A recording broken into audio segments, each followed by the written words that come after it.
Finally made it to Kingston 12 on Eglinton. Kingston 12 patty shop.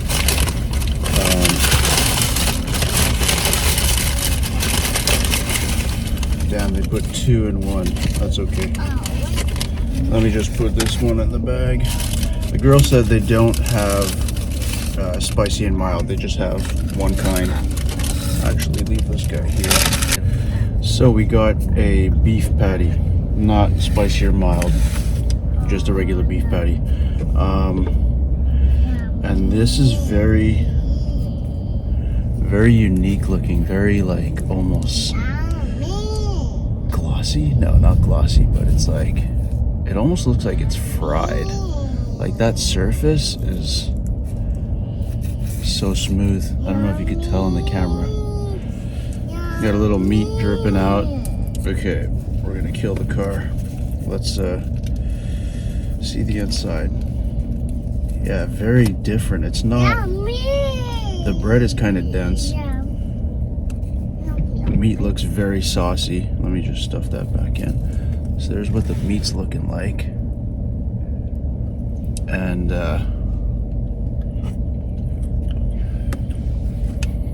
smells really good.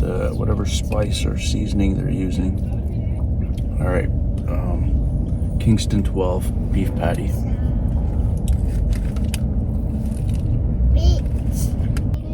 The bread has like a nice little, not crunch, but it's like kind of stiff in a good way.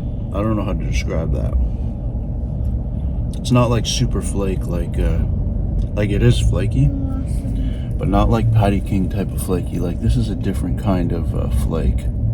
I don't know, that bread is so unique. It has almost like even a little pizza kind of taste to it. They're kind of small too. Not too small, like they're pretty close to a normal size, just noticeably a little smaller.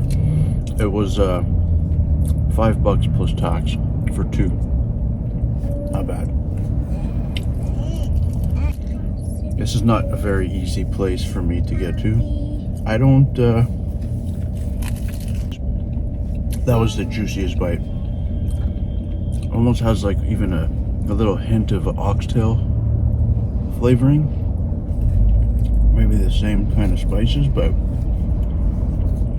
it's good stuff. But I wouldn't, I'm not gonna go out of my way to come back here. I would give this a Michael Jordan 8.5, 85. Yeah, not bad. Not blown away, but it's good stuff. If you live around here, it's easy to get here. I would hit this, yeah, but I wouldn't go out of my way to hit this.